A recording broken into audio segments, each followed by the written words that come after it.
સુરતમાં એક કોલેજની ટીમ જે છે સિગરેટના ટુકડા ઉઠાવવાનું કામ કરે છે. એ ટીમના બે મેમ્બર્સ અમારી સાથે છે, એમની સાથે વાત કરીશું કે ટુકડા ઉઠાવવાનું કારણ શું છે ને એનું પછી શું કરે છે.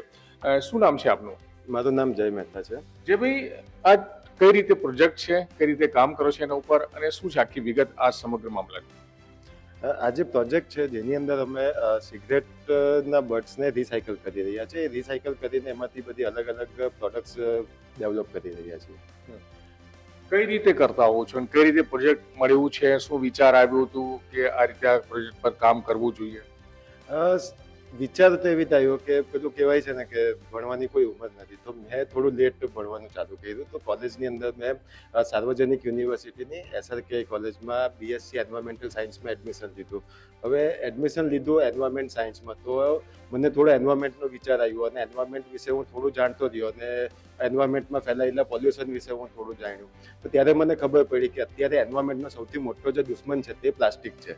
અને રિસર્ચ કરતાં કરતાં મને એ પણ ખબર પડી કે સિગરેટ જે છે તો સિગરેટ પણ એક તરહનું પ્લાસ્ટિક જ છે અને એ એન્વાયરમેન્ટમાં બધી જગ્યાએ ફેલાય છે. જેમ વર્લ્ડમાં અને ઇન્ડિયાની અંદર પણ ઘણા બધા એક્ટિવ સ્મોકર્સ છે, જે લોકો દિવસની 5 થી 10 સિગરેટ તો મિનિમમ પીએ છે અને આ નંબર દિવસે દિવસે વધતો જાય છે. અને આને માટે કોઈ એવું એક્ટિવ સોલ્યુશન છે નહીં. ઇન્ડિયામાં 2 થી 3 કંપની છે જે આની ઉપર કામ કરી રહી છે એક્ટિવલી, પણ કેવું છે કે જે હિસાબનો નંબર છે એ હિસાબે એ કંપની પણ એમાં પહોંચી વળે તેમ છે નહીં. અને ગુજરાત સરકારની પણ આપણે વાત કરીએ તો ગવર્મેન્ટ પણ ઘણી બધી સ્કીમ્સ આ બાબતે લાવે છે, પણ આને માટે પર્ટિક્યુલર ડેડિકેટેડલી કોઈ એવી સ્કીમ નથી કે જેની ઉપર કામ થાય. અત્યારે જે ટેક્સ સિગરેટ ઉપર વધ્યો છે તો પણ કેવું છે કે સિગરેટ પીવાવાળા લોકો વધવાના જ છે અને આને માટે કોઈ સોલ્યુશન જોઈતું જ હતું. તો એના માટે અમે આ એક સોલ્યુશન વિચાર્યું.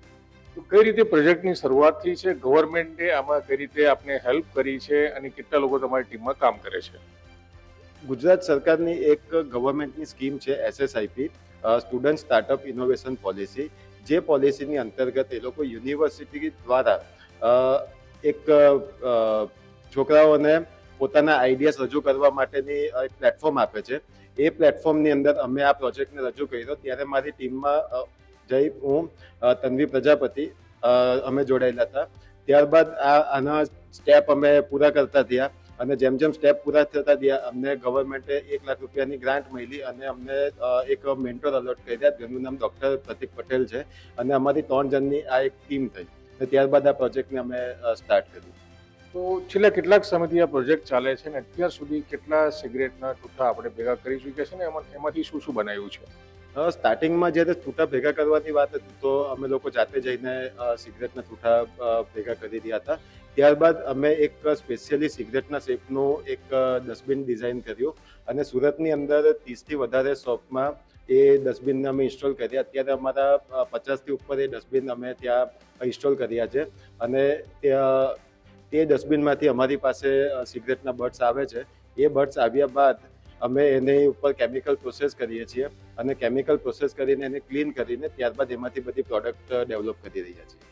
કેટલા પાર્ટ અલગ અલગ કરવા પડે છે અને એનું યુઝ કઈ રીતે આપ કરો છો? પછી આમાંથી મેઇનલી અમને 3 પાર્ટ મળે છે. એક યુઝ ટોબેકો મળે છે, બીજું પેપર મળે છે અને ત્રીજું આ એક ફિલ્ટર મળે છે. હવે જે ટોબેકો છે તેનામાંથી અમારું R&D ચાલે છે કે અમે એને પેસ્ટિસાઇડ અને કમ્પોસ્ટ તરીકે યુઝ કરીએ.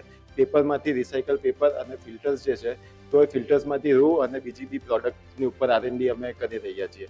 તો જે રિસાયકલ પેપર અમે બનાવ્યું છે અત્યારે, તો રિસાયકલ પેપરનો અમે photo frame, bookmarks, kitchens, visiting card અને બીજી ઘણી બધી સ્ટેશનરી અને આર્ટિસ્ટિક પ્રોડક્ટ્સ એમાંથી અમે ડિઝાઇન કરી રહ્યા છીએ. આમાં અમે કસ્ટમરને કસ્ટમાઇઝનો પણ ઓપ્શન એક આપીએ છીએ.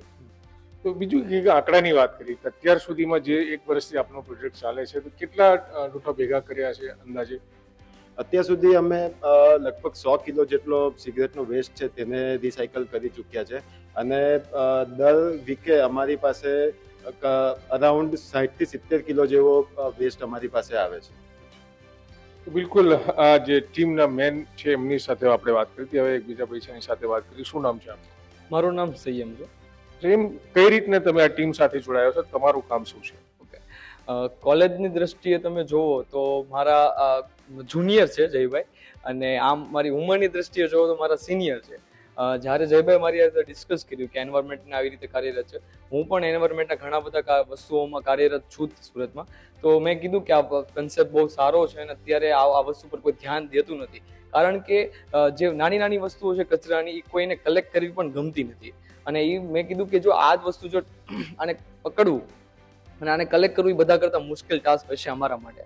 તો મેં એમને કલેક્શનમાં અને કેમિકલ પેરામીટર જે છે ટ્રીટમેન્ટમાં, કેમ કે કોઈ પણ વસ્તુ છે એને ક્લીન કરવી પડે, પહેલા સાફ સુથરી કરવી પડે, પછી તેનામાંથી કંઈ પણ વસ્તુ બને એને સાફ કરવાનું, અને એની પછી એ 3 વસ્તુમાંથી એને મિક્સ કરી અને એનામાંથી ડ્રાય કરીને અમે પેપર જનરેટ કરીએ છીએ. જે પૌરાણિક આપણી મેથડ હતી, જે આપણે પેપર બનાવતા, જે ક્લિનિંગ ને વોટર રીલીઝ કરીને, એ રીતેથી જ અમે પેપર બનાવીએ છીએ. જે જૂનવાણી પેટર્નની મેથડ હતી પેપર બનાવવાની, એ રીતે જ અમે પેપર બનાવીએ છીએ. જ્યારે સિગરેટના ટુકડાઓ આપ વીણવા જતા હશો ત્યારે લોકોનું શું માનસિકતા, લોકો શું કહેતા હશે તમને અને કેવું લાગે છે તમને? લોકોની માનસિકતા બધાની અલગ અલગ દ્રષ્ટિકોણ હોય છે. કલેક્શન કરવા વખતે દરેક વ્યક્તિનો અલગ અલગ મનોચિજક હોય છે કે ભાઈ શું વિચારતા હોય. તો ઘણીવાર એવું પણ બને છે કે સિગરેટ જે લોકો પીવાની રાહ જોવે છે, પીતા હોય છે, અને અમારે રાહ જોવી પડે છે કે ભાઈ તમે પી લ્યો, પછી એ લોકો ફેંકે છે, અને ઘણીવાર તો અમે કલેક્ટ કરીએ છીએ એમની સામે. અને અમારો મોટિવ એટલો જ છે કે તમે સિગરેટ પણ ઓછી કરો, અને સિગરેટ જો તમે કદાચ યુટિલાઇઝ કરો છો પણ એને કોઈક સરખી જગ્યાએ કચરામાં કે એવી રીતે રાખો, કારણ કે તમે જે કચરો જનરેટ કરો છો તમને તો હાર્મ કરે જ છે, સાથે સાથે પર્યાવરણને પણ કરે છે. તો મારો એટલો જ મોટિવ છે કે તમે જે કચરો કરો છો એ તમારી જવાબદારી છે ને એ આપણી જવાબદારી આપણે સમજવી જોઈએ. તો કેટલા લોકો ટીમમાં સામેલ છો આ ટોટલ લોકો? અત્યારે એવું છે કે અમારું જે ગ્રુપ છે વિદ્યાર્થીઓનું છે, અને વિદ્યાર્થીઓ અમારા શનિ રવિમાં વધારે પૂરતા અમે ફ્રી હોઈએ છીએ. તો અમે શનિ રવિ એવો પ્લાનિંગ કરીએ છીએ કે દર શનિ રવિ મળીએ અને આવી રીતે અલગ અલગ ગલ્લાઓમાં, પાનની શોપમાં જઈએ અને કલેક્શન કરીએ. તો પહેલા જોતા 10 જણા હતા, અત્યારે 15 થી 30 જણા થઈ ગયા છે. અને આવી દર રવિવારે અમે લોકો મળીએ છીએ, ડિસ્કસ કરીએ છીએ અને આવી રીતના કલેક્શન કરીએ છીએ. અને જેટલો કચરો અમે વિચારીએ ને એનાથી દર રવિવારે અમને વધારે ને વધારે જ મળતો જાય છે. અને કેટલી વસ્તુઓ બનાવીએ છીએ ટોટલ, અને એ વસ્તુઓ પછી કઈ રીતે સેલ કરો છો, ગવર્મેન્ટમાં આપો છો, શું થાય? હવે એવું છે કે ઘણીવાર ઘણી બધી વસ્તુઓનું યુટિલાઇઝ આપણે કરવું જ પડે, રિસાયકલ કરવું જ પડે. તો રિસાયકલમાં અમે પહેલા રિસાયકલ પેપર બનાવ્યું, જે બ્રાઉનિશ કલરનું હતું, જે લોકોને એટલું એટ્રેક્ટિવ લાગ્યું નહીં. તો અમે એની પર પ્રિન્ટિંગ કર્યું, કલર આર્ટ કર્યા, અને લોકોને બુકમાર્ક બનાવીને સેલ કરવાનું ટ્રાય કર્યું કે ભાઈ લોકોને જે એમને એટ્રેક્ટિવ લાગે, કિચન બનાવ્યા. અને અલગ અલગ લોકોને, અલગ અલગ વ્યક્તિઓને અલગ અલગ પસંદથી, એમની ચોઇસથી અમે બનાવીએ છીએ. અને દરેક લોકોને પ્રેરિત કરીએ છીએ કે તમે આ વસ્તુ લ્યો અને આનાથી તમે જે સિગરેટનો જે કચરો છે એને એક રિસાયકલ કરો છો. તો કયા ગ્રુપનું નામ શું છે તમારા લોકોનું? અમારા ગ્રુપનું નામ, અમારા પ્રોજેક્ટનું નામ ધ બર્નિંગ થ્રેડ છે. બર્નિંગ થ્રેડ મીન્સ કે જે બળી ગયેલી રાખ છે એને પણ અમે યુટિલાઇઝ કરીને એક વપરાશમાં વપરાશ કરીએ છીએ.